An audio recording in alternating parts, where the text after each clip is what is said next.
For over a century, the border between the United States and Canada wasn't just the longest undefended boundary on Earth. It was the foundation of the most integrated, reliable, and lucrative economic alliance in human history. But in a matter of months, Donald Trump shattered it. When the president openly threatened to annex Canada as the 51st state and slapped punishing 25% tariffs on our closest ally, the mainstream coverage treated it like just another fleeting moment of political theater. They watched the Truth Social posts. They listened to him refer to Canadian Prime Minister Mark Carney as a future governor, but the part most people are missing is what happened next. Mark Carney didn't just issue a polite diplomatic protest. He executed a ruthless, calculated pivot away from American reliance, a strategic rupture, and he took billions of dollars of trade, tourism, and global leverage with him. If you want clear coverage without the spin, subscribe now because this story is moving faster than most coverage can keep up.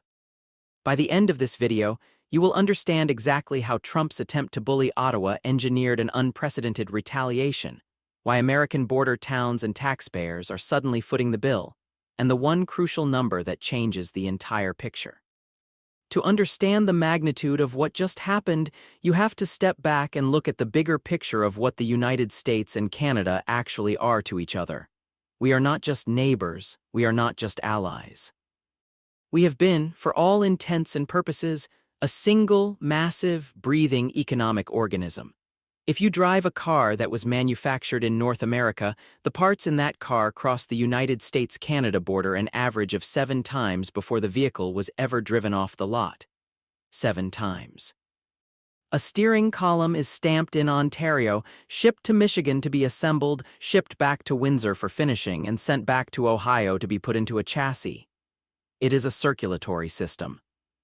The Ambassador Bridge, which connects Detroit, Michigan to Windsor, Ontario, carries roughly $400 million in bilateral trade every single day. That is one bridge. 25% of all merchandise trade between our two countries goes across that one span of concrete and steel over the Detroit River. The power grid in the American Northeast is completely intertwined with the hydropower generated in Quebec. The American agricultural sector relies on Canadian fertilizer. Our economies do not sit next to each other. They are woven together at a microscopic level.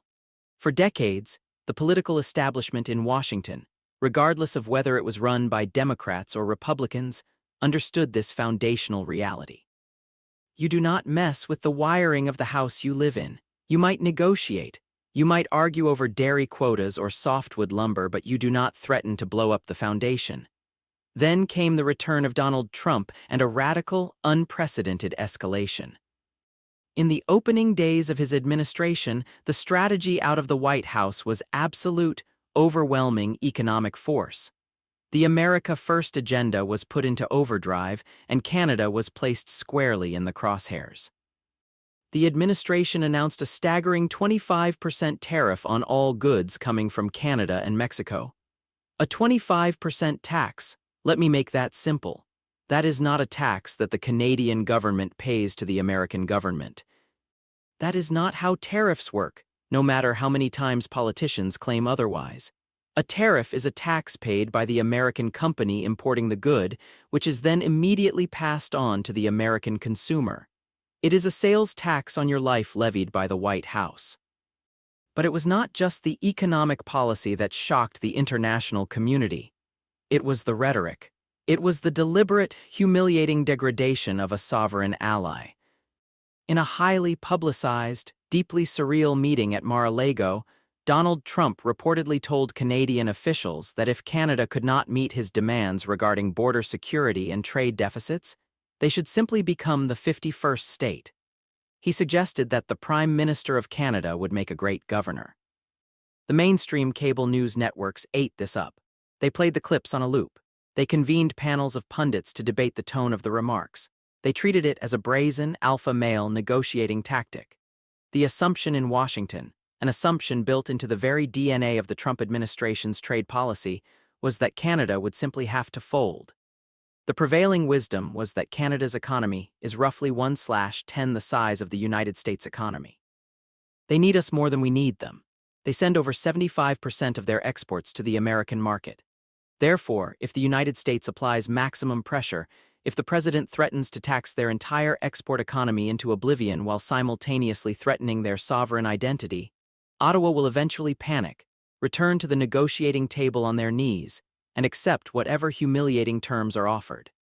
That was the calculation.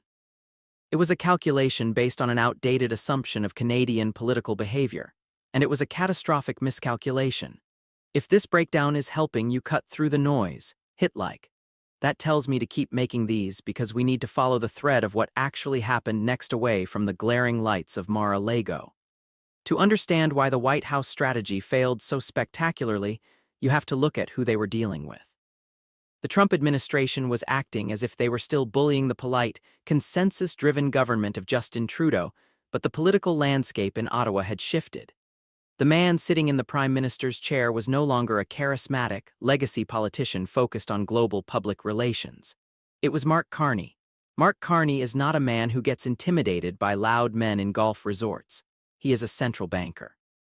He is a technocrat with a resume that looks like it was engineered in a laboratory to handle complex, high-stakes financial warfare.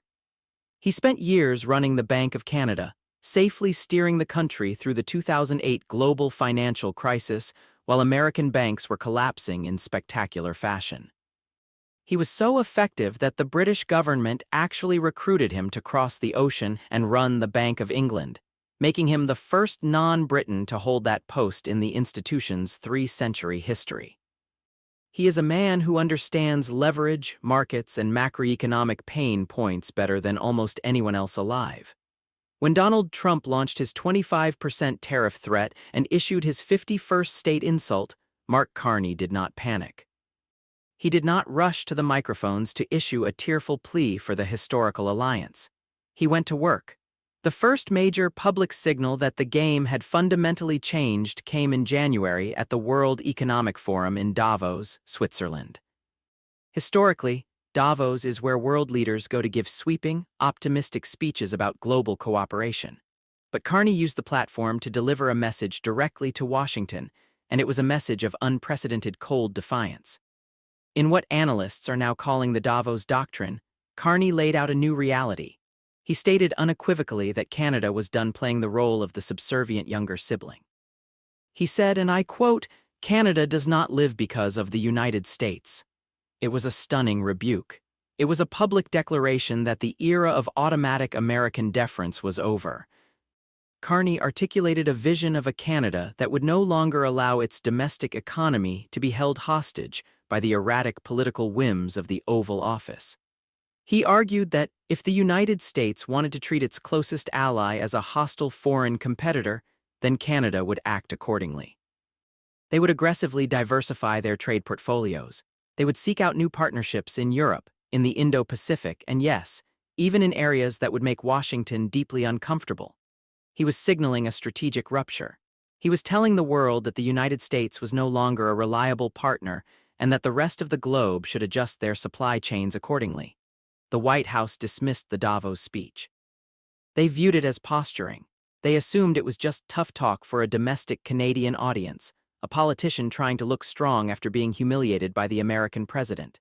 They assumed that the gravitational pull of the American economy was simply too strong for Canada to escape, no matter what Mark Carney said in Switzerland. They believed the 25% tariffs would eventually crush the Canadian resolve. But here is where the story turns. Here is what the Trump administration failed to understand about the man they were dealing with and the country they were bullying. Mark Carney's real weapon wasn't a speech in Switzerland. It wasn't diplomatic grandstanding. It was what he quietly, methodically authorized Canadian citizens and Canadian markets to do next. What the White House strategy failed to anticipate was that Mark Carney wasn't just planning a government-to-government standoff.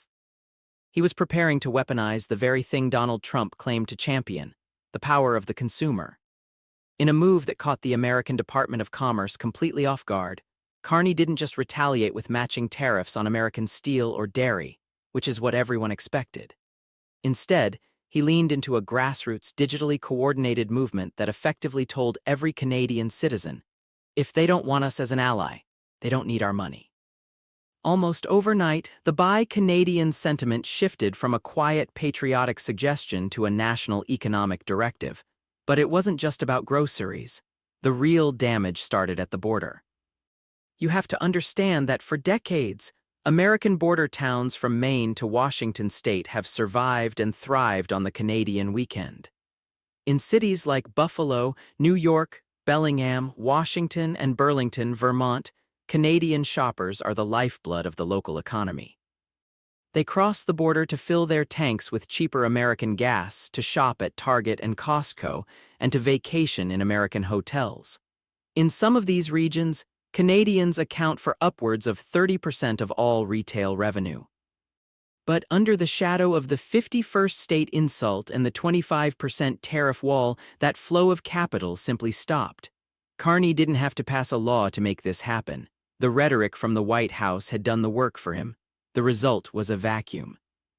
By March 2026, retail sales in U.S. border counties plummeted by an average of 40%. Malls in upstate New York that were already struggling began to look like ghost towns. Small business owners, many of whom had voted for the America First agenda, suddenly found themselves staring at empty parking lots and mounting debts. They were the first ones to realize that when you kick your neighbor, you don't just lose a friend, you lose your best customer. If you've stayed with me this far, tell me in the comments how you read this situation. Is this a necessary pain for America First, or a self-inflicted wound we can't afford? As the retail crisis deepened, the boomerang effect moved from the shopping malls to the factory floors. Remember those auto parts that crossed the border 7 times? Every time one of those parts crossed back into the United States, it was hit with that new 25% tariff. The cost of manufacturing a single Ford F-150 or a Chevrolet Silverado skyrocketed by thousands of dollars almost overnight. American automakers, already facing stiff competition from overseas, were forced to choose between eating those costs and going bankrupt or passing them on to you. They chose you. The price of new vehicles surged, hitting American families right in the wallet. This is the irony at the heart of the 51st state bluff. The policy designed to protect American industry actually made it more expensive for Americans to buy American products. By the time the spring thaw hit the Great Lakes, the panic had reached the halls of Congress. This wasn't just a liberal complaint. Republican governors in the Midwest, men and women whose states rely on Canadian energy and manufacturing, began making frantic, quiet calls to the West Wing. They were seeing the data, they were seeing the layoffs, and they were seeing Mark Carney doing something even more dangerous. He was meeting with the European Union and the Middle Powers Coalition to create a trade bloc that specifically excluded the United States. Carney's masterstroke was proving that Canada could find other buyers for its oil, its wheat, and its minerals. He wasn't just reacting, he was diversifying. He was showing the world that the American market, while massive, was no longer the only game in town, and that it was becoming too volatile to be trusted as a primary partner. This leads us to the one number I promised you at the beginning of this video, the number that changed the entire picture. That number is 82, as in 82%. That is the percentage of the current U.S. trade deficit with Canada that is made up of essential energy and raw materials. Things the United States cannot simply make at home in a weekend. By forcing a rupture, the Trump administration didn't just tax Canadian goods, they taxed the very fuel and steel required to build the American greatness they promised. The fallout eventually forced a rare, panicked bipartisan rebellion in the U.S. Senate. Leaders like Chuck Schumer and even staunch Trump allies began drafting emergency legislation to reevaluate the tariff structure, effectively trying to bypass the president to save their own local economies from total collapse. It was a humiliation for the White House, a signal that the bullying model of diplomacy had hit a hard mathematical wall. So where does that leave us? The border is still there, but the trust is gone.